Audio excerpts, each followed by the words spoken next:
Exactly. And then, now you drink it all. Okay, wait, podcast. Yeah. Welcome to Godot Unscripted, a podcast on the Godot ecosystem. Joining us today is Krystof, a multi-talented individual, avid game jam participant, and releaser of games, a prestigious title as an indie dev. He has been a prominent and vocal member of the community for some time now, and even has his own podcast. Krystof is part of Mad Cookie Studio, developers of several games and applications. Most recently on Steam is Card Bob Revival.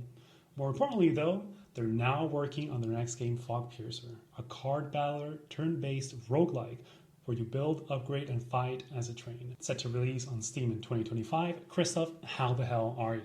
I'm fine. I don't even know where to start regarding the things you just said. I'll go back to the most important one. You mentioned multi-talented. I think the only talent I have is not giving up. I would argue that's the most important talent to have, right? Because if you try different things and you don't give up, then all those things are now part of your talents. I know, theoretically right? speaking. Yeah. Sometimes you're just trying things. Sometimes you're even good at things, but you just don't persevere long enough for those skills to flourish. Were you always like this? Never give up? Okay, so a very interesting thing happened when I left secondary school. I lived in London back then. It was secondary school, then college, and then university. I never went to university. But when I finished primary school, which is the first part of education that is mandatory, I didn't know what college to go to, or high school in American terms. And so I decided to take a gap year before going to high school. I took a gap year. I haven't heard of a person doing this. And I don't know why, because it was great. And I spent that year learning how to do 3D in my own time. I love that. At my own pace. I torrented the hell out of tutorials and I did everything. I did rigging, I did texturing, I did animation. I just really went hard on that. So most kids travel the world. You're like, no. Dad, Mom, listen. I'm going to skip a year before high school to stay home on my computer. And they were like, yeah, sounds good. I think I was really lucky because my mom was too busy to care. She was just far too busy, so she didn't mind. And I told her afterwards, I was like, I didn't actually find a college to go to, so I'll take a year off. Did you always have that interest in games, or did it start with 3D modeling, as you mentioned? I'd say that it started off when I was a young boy, because my mom is a seamstress. So, my two favorite subjects at school were art and maths. I really like both of them because I like the numbers and I like the art form. And I think that pretty much defines the way I am now in life as well, right? In game development, I program, but I also do 3D art and I do visual effects. And it's because there's the combination of both the freedom and the strictness of code and logic. And it started when I was young because I'd always enjoy putting things together and then also making them look different. Okay, and that's where you learned knitting as well from an early age, right? No, I learned how to knit when I was, it was a bit later on. I think I was 14 when I learned how to knit. And one of the things that I really enjoyed about knitting was that I could imagine the entire knitting project in my head. Eventually, not at the beginning. At the beginning, I knew there was a strict system, and I liked that. And plus, it was very useful because I could make gloves for myself. And I could imagine the entire process of knitting a glove, for instance, in my head, and then go bit by bit, go through that process and then stop anywhere and then change things in my head before I even started knitting. And I really enjoyed that. That sounds so insane. Jesus. Yeah. How do you do that? It's very hard to describe, but it's really nice when you get into it. I can imagine. And do you sell your products or do you keep them for yourself? No, I'd say that was my first failed entrepreneurship. I wanted to monetize my gloves because I made gloves that were done with a technique that I invented myself, and I'd always draw my own designs for the gloves I made and only used top-notch materials, which meant that a single pair of gloves would cost you €150, and that also meant that no one was very interested in those. Yeah, it sounds tough, a tough sell. Maybe at Ivy League schools, but even then. Even then, absolutely.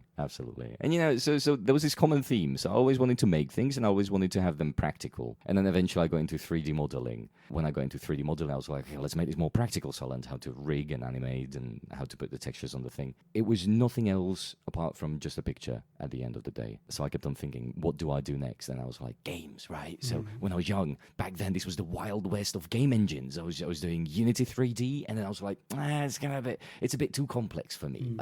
Because I didn't know how to code back then. then, right? Mind you. So I kept on jumping around. So like there was this other engine called Talk 3D. I was like, great, let's use it. And then I couldn't really understand the editor, so I was like, okay, let's try another one. There was another one called NeoX's engine. That was a C# engine back in the day, and it was pre-prepared for multiplayer first-person shooters. So I thought, cool, let's do this. I was able to put my models in there and then run the game, which was more than good enough for me. But I never finished anything. It was all just little things that didn't make any sense. There was no art form to speak of. There was no consistency in the quality of anything in there. It allowed me to put things somewhere. And I tried playing it with my friends, but my friends only played AAA games. So I sent them a build. I was like, yo, we can play this together. And they're like, yeah, let's play it tomorrow. Do you have time for WoW? Oh, no. Like, no, I made a game. Why aren't we playing this now? I feel that so much. When I was younger, well, you had a more impressive start, right? With the models, the rigging, and actually putting them into action. I did a lot of pen and paper games back in school. So, right? That's even better. Honestly, that's even better. Yeah, because pen and paper games make you already think like a game designer. It's a very different thing. You've got to be connecting systems and making sure they work, making sure they're playable, making sure that the numbers make sense. That was the toughest pen and paper games. Because I created maps just like in Pokemon, and then I would have people like, where do you go? Where do you walk? You have this encounter, right? You get this thing. Then just going on and on with it. Did you already start with your, let's call it, this game design skill that you have now, back then as well, when you started putting these prototypes together, even though they weren't finished? Nah. I didn't even know what game design was. By the time, but I had no idea what game design. I was more of a maker than a designer, so to speak, right? So I always wanted to make things, but I never wanted to rely on other people. So in order to be able to do that, you've got to, put things together, make them work, imagine how they'll be used and whatnot. So some part of that skill was already there. It was still, I was 27. I thought game design was drawing sprites. Wow. Some companies or some games do feel like that, but at least you had this revelation, right? Well, eventually, yeah. But my journey was super long, so I can't say I wasted a lot of time. I like to say that I grew into game development because I never really had the confidence. I never had the coding skills. Mm-hmm. So I taught English for about, I think for 6 years in Slovakia. I lived in London, and I moved back to the Czech Republic. Then I moved to Slovakia because of a friend, and one thing led to another, and I started teaching English. It's a really good private language school. I'm really happy there. But in my spare time, I keep on going back to 3D. As I do 3D in my free time, I noticed there's a thing called Blender Game Engine. Oh, no. and so, Blender Game Engine had this system of making games where you had a node-based system, but it was super strict. You only had input, operator, output, basically. And there was a lot that you could do just with this. However, it was limited. And then if you wanted anything extra, you had to use Python. And so I started going into Python just out of sheer necessity. I wanted to make a character get into a car. And I was like, okay, I can do everything apart from getting into the car.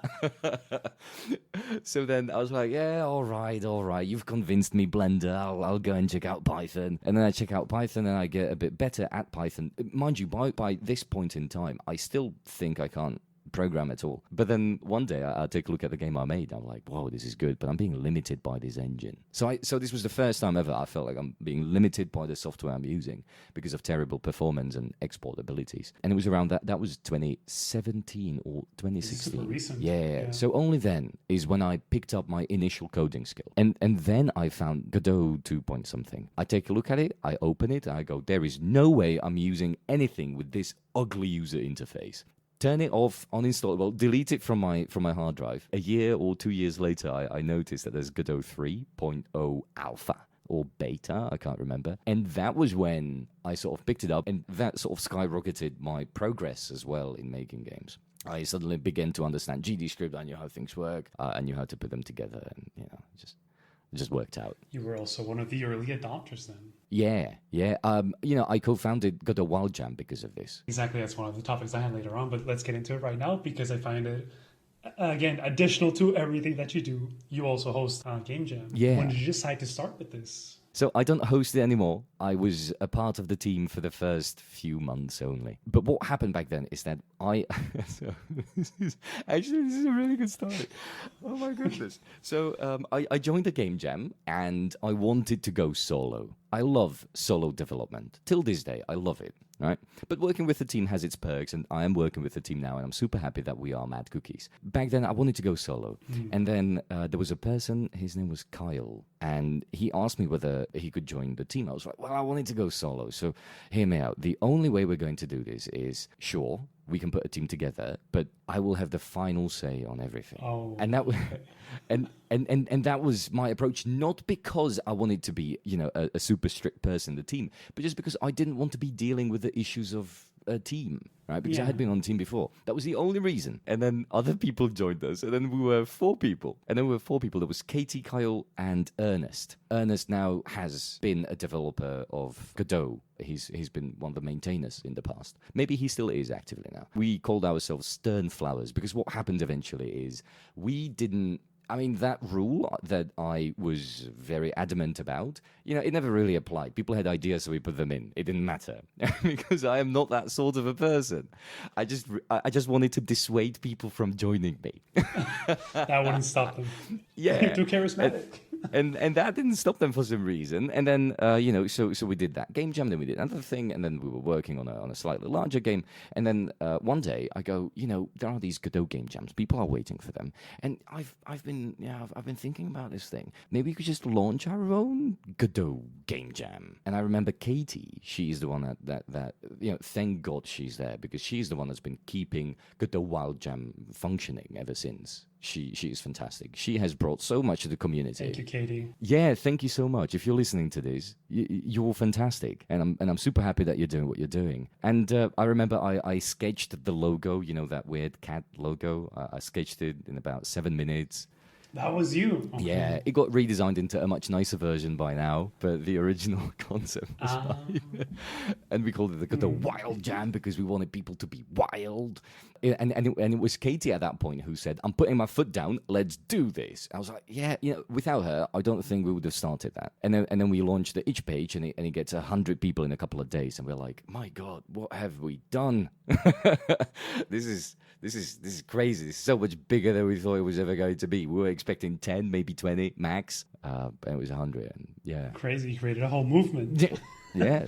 There's even merch now. It's crazy. There's merch? I think so, yeah. That's insane. We went on a huge tangent. Oh, I forgot what we were even talking about. Yes, wanted to go back to Godot. Right. And also your prototypes. I wanted to ask, when was the first prototype you finished? The first actual published game, even on itch? Oh, yeah. The first game I published in Godot, it was for Ludum Dare. And it was called, it was a tower defense game. It was a 3D tower. I was the only person doing 3D in Godot at one point. The first one. Perhaps, no, definitely not the first one, but the only person that was adamantly just bashing at the 3D. There was this thing in Godot, sorry to be going off on a tangent, but this is super interesting. The scale gizmo was so broken for so many years. You have no idea.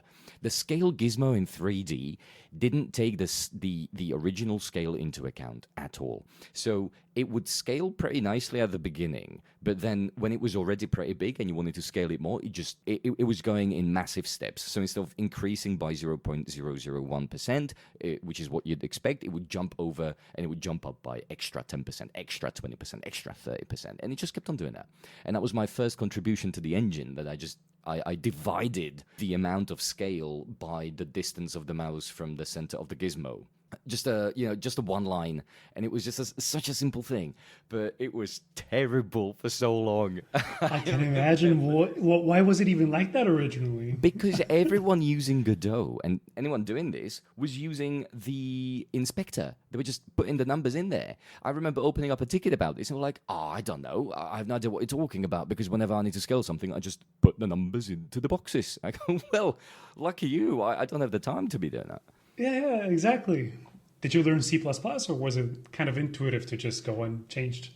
It was intuitive. GDScript taught me the logic of programming. So thanks to GDScript, I learned how to think in terms of programming. So after GDScript, I learned C#. Yeah, I'm not an advanced user by any means, but I have made 2 prototypes in Unity, and it was a very easy transition. because going from GDScript to C# was very straightforward. It was just it's all just variables and functions anyway. And you're like, what's a for loop? Yeah, it's not what's a for loop anymore. It's how do you write a for loop? That's that the is only true, difference. That is true. The only thing that ever scared me about C++ was all the syntax changes so much. It's as you say, it's just how do I write it now? But these additional conditions sometimes confuse you. Oh, I can imagine. I mean, I never touched anything super complex in C++, right? So, for example, if I had to work with pointers, I don't think I'd know what to do. I'm like, no, I think this is a pointer. It's a pointer, right? Don't ask me. That has been a nightmare of mine trying to learn different languages. Right now, I'll just stick to GDScript. Very happy with that and how it's evolved. Right? Yeah. GDScript is fantastic. For example, now we're working on FogPiercer, and we've never been limited by the language itself. That's never been an issue. I'm so glad to hear that. That's a topic I also want to touch on, but later on, regarding the UI and FogPiercer and how you work with this in GDScript. Circling back to your first prototype, your first released game, how did that go and how did that continue? So it was fun and disorienting. It was fun to make, but disorienting to play. It was a Ludum Dare where I think the theme was something along the lines of combining two genres, and I combined an endless runner with tower defense, and the tower defense was just a short path where you could place turrets anywhere along that path. It wasn't even a grid. It was just, was there enough space for this? Yes, all right, you can put it there. And then every time you pressed tab, it would fly the camera above the game where there was this large circle shape, and it would fly the camera over there, and there was a endlessly running eternal turret at the top, which allowed you to manually shoot the enemies. And it was the manual shooting where you were constantly just circling around that generated money, I think, right? So you were generating money for your turrets that you were building down there. And it was such a bad concept. There was nothing good about it from the gameplay perspective, right? It looked okay. It actually looked pretty good. I don't know if you've seen it. I may have taken it off because it was so bad. But what was its name? I don't know. Oh, yeah. I have no idea. But that was the very first thing that I put together in Godot. Oh, no. Well, it was the first released thing I put together in Godot. Before that, I created a 2D platformer where you had your character was running on top of planets, and you could be and you jumped from one planet to another collecting things. Sounds really cool. That was the very first thing I put together. Sounds like a game that's actually being made right now, Stranded by Thibaut. But that's another topic. I'm pretty sure Thibaut's project is much better than mine was. I'd have to say, no, 100%. For sure. Afterwards, you went crazy with the game jams, right? Looking at your itch profile, you had game after game after game. And I'm wondering if this is from you personally or from the studio you're a part of, because the studio was also founded 2021, right? So, yeah, I mean, I love game jams, and I did a lot of projects by myself, and there are a lot of projects that I worked on with my studio. So I'd say that because a lot of things on my itch page are hidden, not because I don't want to be showing them, but because my itch has also worked really well as a portfolio piece. And there were just some projects that were good, but didn't really deserve the spot, so to speak, given the relativity of the situation, right? So every time I'd put up a new project that was just objectively better, I didn't want to keep a long list of games that were either half finished or weren't meeting the bar of quality that I set for myself. So yeah. So there's a lot more there than what meets the eye. Yeah, I've worked on lots of them. Talking about these games and these projects, I want to go back a little bit and ask you how the studio Mad Cookies was founded and how you met these people. We need to go back to me traveling by train one day. I was on the train. I was working on a game. I'm working on a game, and there's an attractive woman sitting in front of me, and I flip the laptop around. I rotate it. I go, I'm working on this awesome game. You've got to see it, because I was super excited about it. I'm an excitable person. Great opener. Where does this go? I really want to listen to this.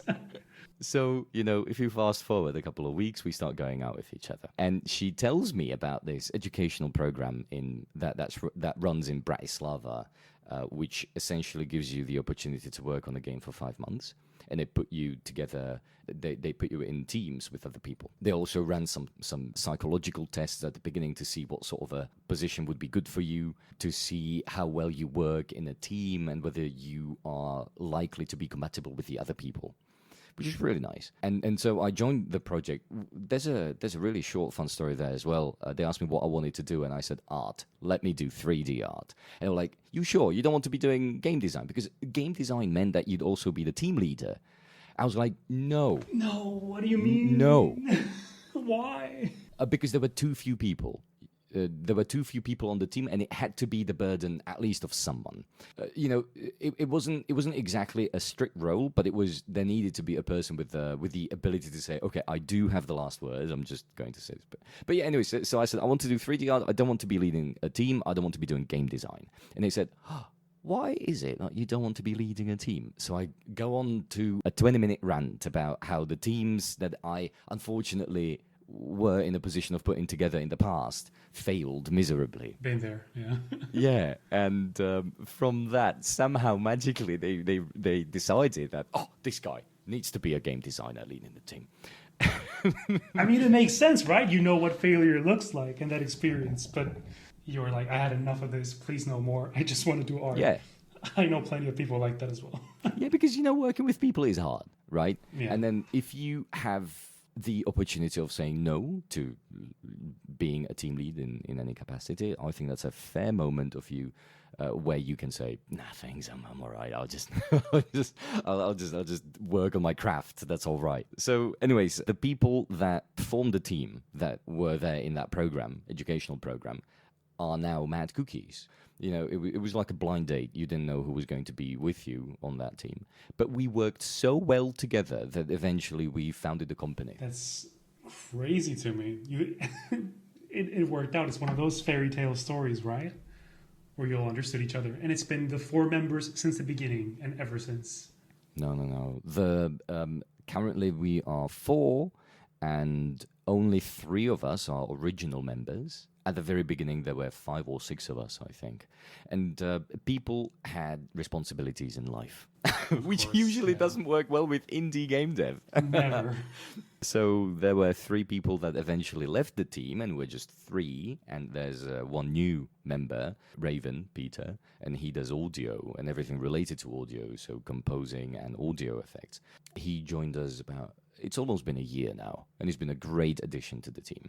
I'm looking right now through all the projects on the page of Mad Cookies, and I'm wondering, are these in chronological? You started first with the Esperanto app? Yeah, sort of. I think, well, no, I mean, they're not in a chronological order, but there is some hierarchy there. I can't remember what, but regardless, yeah, some of those are mine, and I wanted to put them on the page of Mad Cookies because we are almost the same thing. Or we collaborated on a project that I once started. Which one is it? Is it Fina Venko? It says Esperanto, like with the green star and just a white background.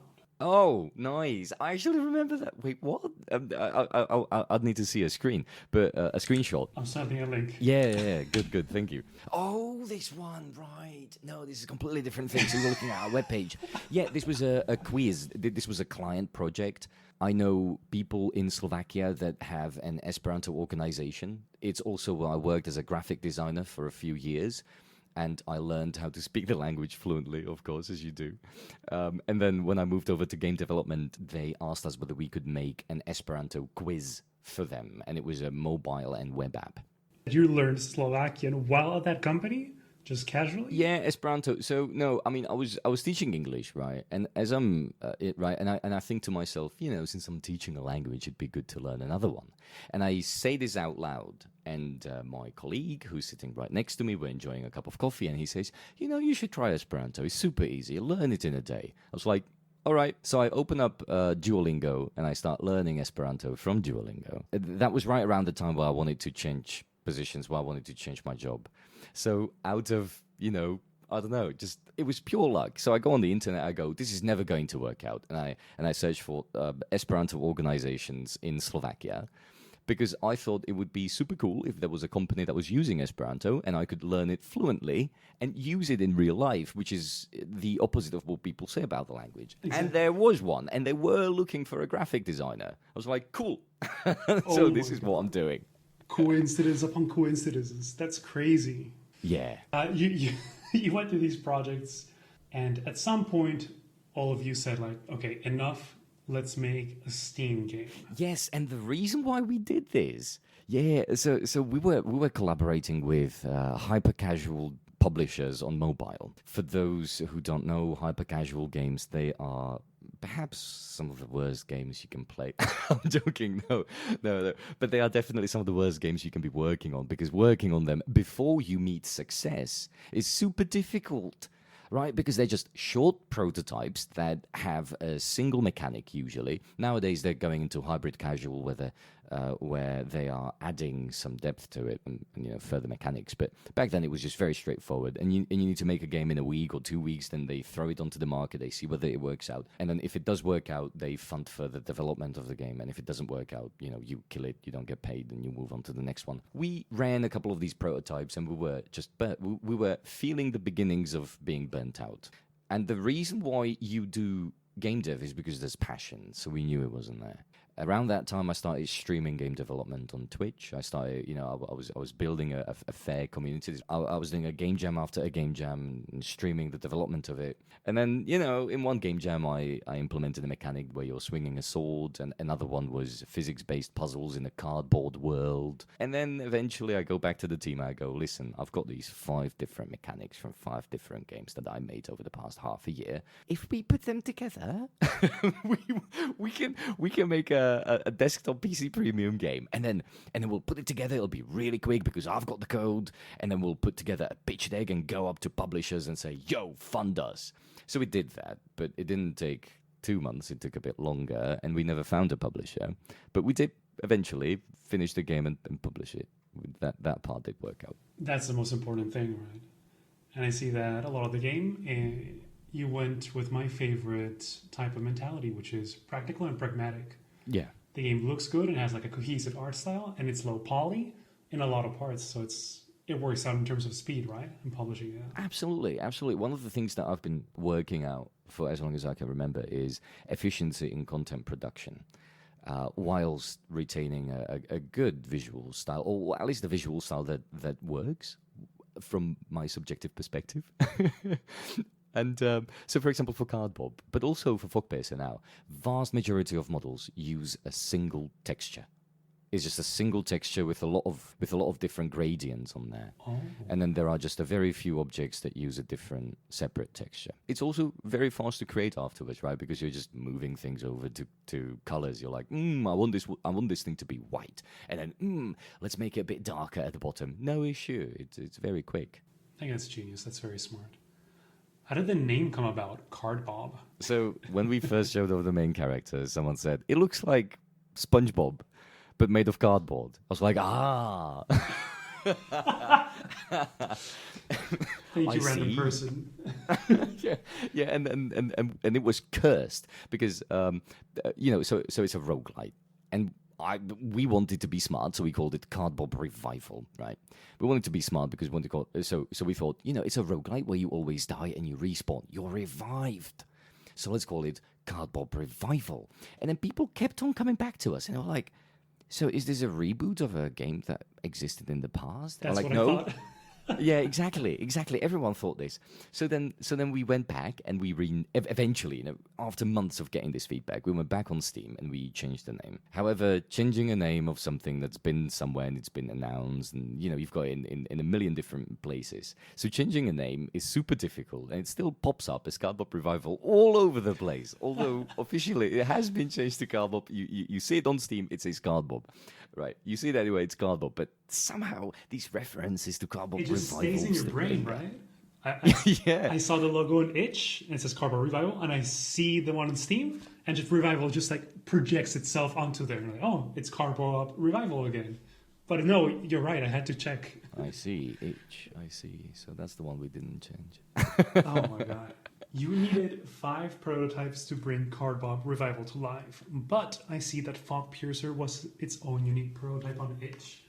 How did the idea come about after Cardbob Revival? It was a game jam project. I and my team participated in-person game jam here in Bratislava, Slovakia. Our favorite game jam that got cancelled this year. I'm so sad about it, but I hope someone else, takes the torch and carries it further.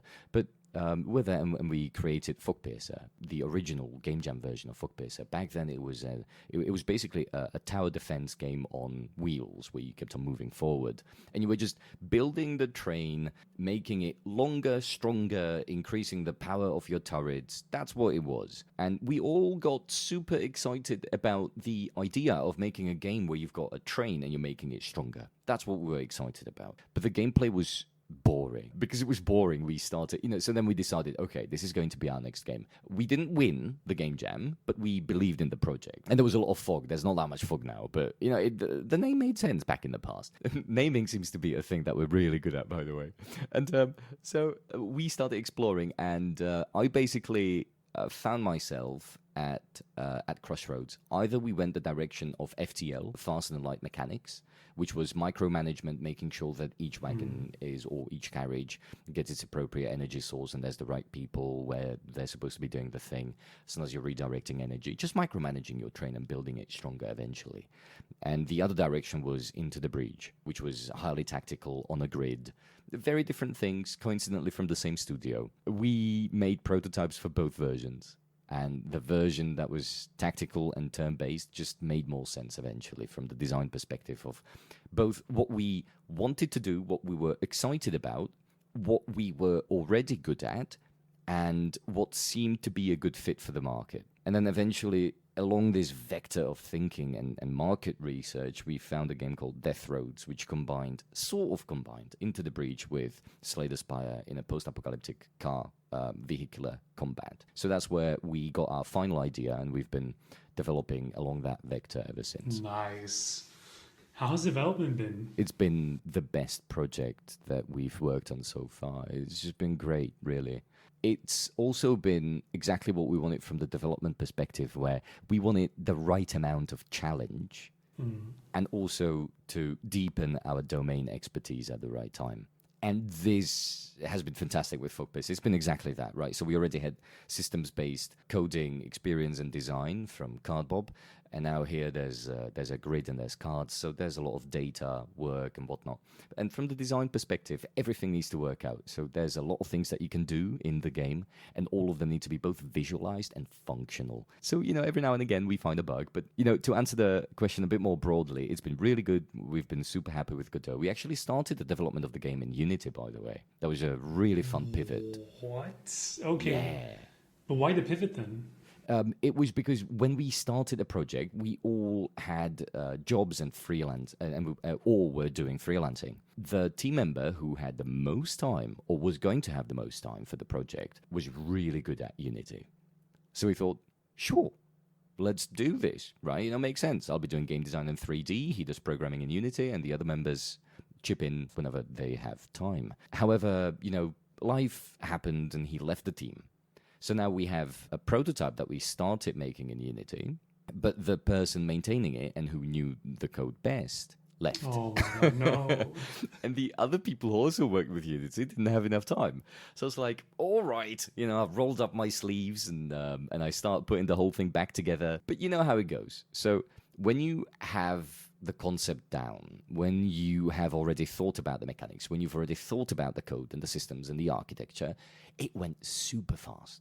Right. By the end of the first 2 weeks, I think I think by the end of I don't want to be saying things that aren't true here, but I think by the end of the second or third week, I was further than where we were with our prototype after 2 months of work. But that's incredible. But that's understandable because, it's a great tactic to put a prototype together, throw it away, and then start again and do exactly the same thing.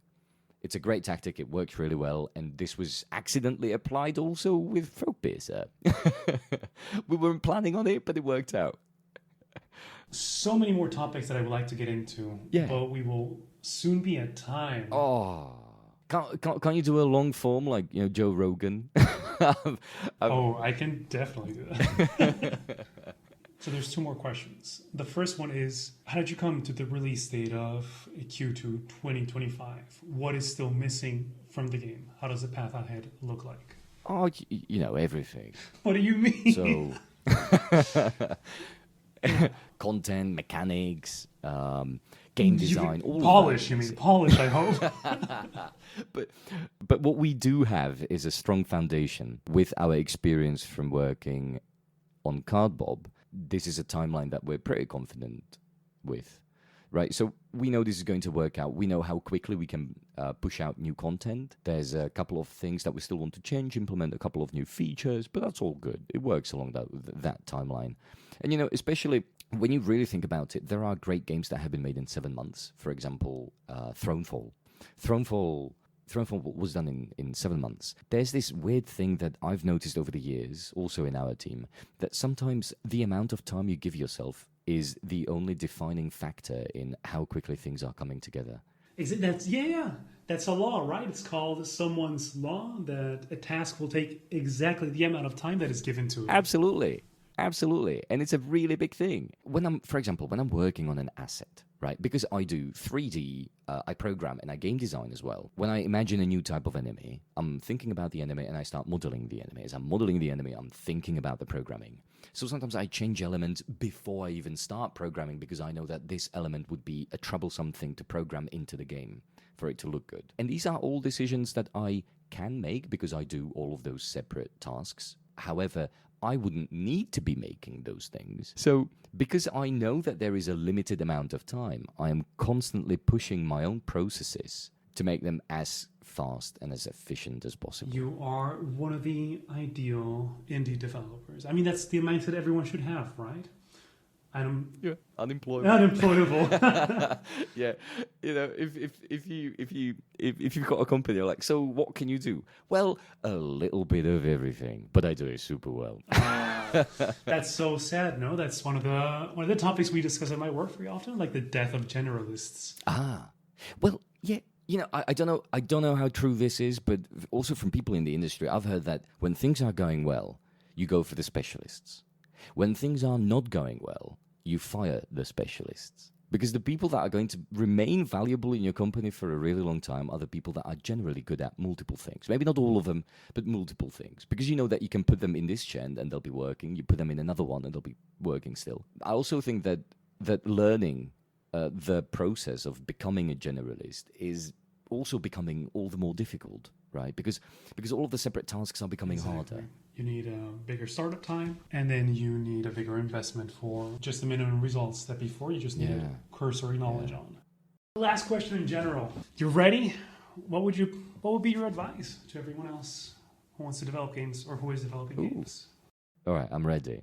Well, all right, so my advice is going to be, well, I can only speak for myself, right? So first of all, don't follow my advice because it's super subjective and it is something that works for me and has always worked for me.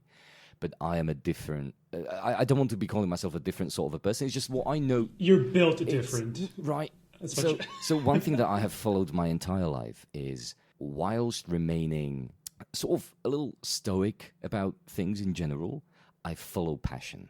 So wherever I've got the passion, I see if I can make time and space for myself. And then while I follow the passion, I keep on challenging myself, which is, I can't take full credit for this because it's very often other people making me challenge myself. Sometimes I'm working on a model and then I say, I don't think I should be putting hair on this person because I can't do hair. And they go, yeah, but it'd be really good. And I go, all right.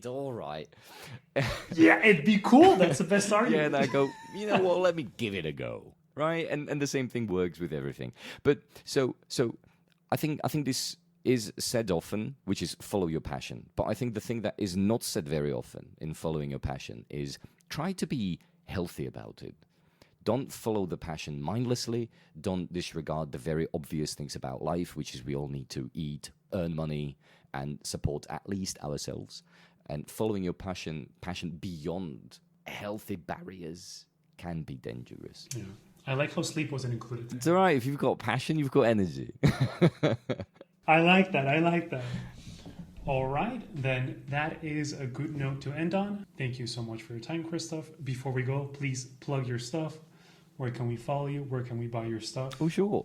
So if you head over to Steam and you search for Fogpercer, which is F-O-G for Fog, and Percer, P-I-E-R-C-E-R, you'll find the Steam page of our game and also a link to our Discord. And then I'm also on Twitter, Blue Sky. If you search for Kryštof Klestil, which is my name, right, there are so many results. I actually feel a little bit ashamed about this because there's just so much stuff on Google. I did it once by accident. So I was teaching English, and there was a doctor I was teaching, and she said, sometimes when you search for people's names on Google, you find too much information. I got curious. I was like, And then I type my name, and I find out I've got 2 other LinkedIn accounts that I've already forgotten about. Yours? I thought someone else's. Yours? What? Well, exactly, right? So I type my name, and I find 2 of my profiles that I have forgotten about. So I make a 3rd one because no way I'm remembering my password. There's all sorts of things and profiles that keep on popping up from my dark past of just trying out everything, right? Because we're the generation, I don't know how old you are, but I'm that generation where things were popping up all the time when I was a boy. It was a time of free MMORPGs, and it was the time of MSN Messenger and ICQ and Skype. Skype was great. You could send movies over Skype. That was Never forget. That was incredible. Yeah, weird stuff happened back then. I still have my main email address. It's still from those times. It sounds silly. And now when I freelance and I give it to people, they go, "Are you sure this is your email address?" I go, "Yeah," and I'm proud of it. It's from 2012. Jesus Christ! I wish I could be proud of mine. Mine was, from the really old days. Oh, you made me nostalgic for MSN Messenger. You know how you would shake the screen or something like this shake thing, and it would shake on their end. So fucking annoying. I remember that. Those. Wait, hold up. So thank you so much, Krystof, and thank you to everyone Welcome. who stopped by to listen today. This was Godot Unscripted, Q3.